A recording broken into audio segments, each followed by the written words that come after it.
வணக்கம். இந்த வீடியோவில் ஆர்டினோ போர்டை பயன்படுத்தி எப்படி ஒரு ஐஆர் ரிமோட் செய்கிறேன்னு தான் பார்க்க போகிறோம். உங்களோட வீட்டில் டிவி அல்லது சிடி பிளேயர் அதுகளுக்கு டிஷ்ஷுகளுக்குண்டெல்லாம் தனித்தனி ரிமோட் வரும்.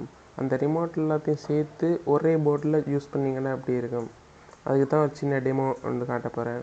ஃபஸ்ட்டு எங்களுக்கு தேவையானதுண்டா ஒரு ஆர்டினோ போர்டு. நான் ஒரு நானோ போர்டுன்னு வச்சுருக்கேன். 2 சுவிட்ச், ஒரு பிரெட் போர்ட், மற்ற ஒரு கலர் நார்மல் எல்இடி உண்டு, மற்ற ஐஆர் எல்இடி உண்டு, ஐஆர் சென்சர், இந்த 3 பின் உள்ள சென்சர் ஒன்று வேணும். மற்ற ஆர்டினோ ப்ரோக்ராம் பண்ணுறதுக்குண்டு ஒரு கேபிளும் ஒரு லேப்டாப்போ கம்ப்யூட்டரோ ஒன்றும் வேணும். ஃபஸ்ட்டு நாங்கள் ஒரு ரிமோட்டில் இருந்து அதில் என்ன வகையான சிக்னல் வருது, அந்த சிக்னலோட டேட்டாவை ரிசீவ் பண்ணணும். ரிசீவ் பண்ணுறதுக்காக தான் இந்த சர்க்கிட் ரெடி பண்ணியிருக்கேன்.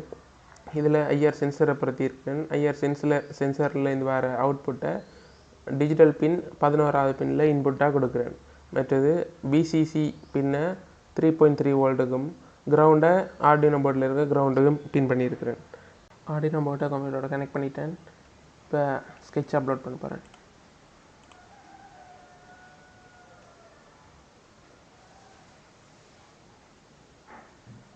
ஓகே, அப்லோட் ஆகிட்டு இப்போ சீரியல் மானிட்டரில் போய் பார்த்தா எங்களுக்கு இதை டீகோட் பண்ணி அனுப்புகிற ரிசல்ட் வந்துட்டுருக்கோம்.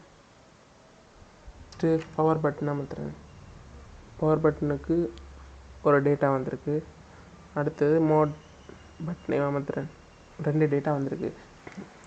இதுதான் கோடிங். இந்த கோடிங்கை அப்லோட் பண்ணுங்கள்.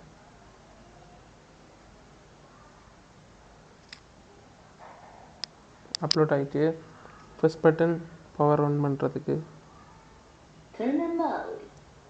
ஸ்பீக்கர் ஆன் ஆகிட்டு திரும்ப அமுத்திங்கன்னா ஆஃப் ஆகும்.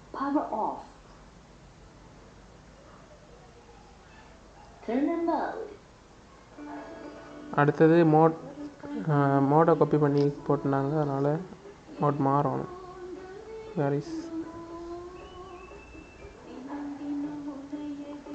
சுவிட்சில் பிள்ளையோ தெரியல.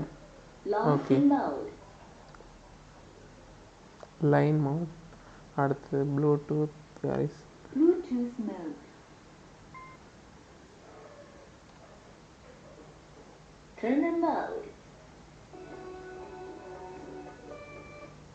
Power off.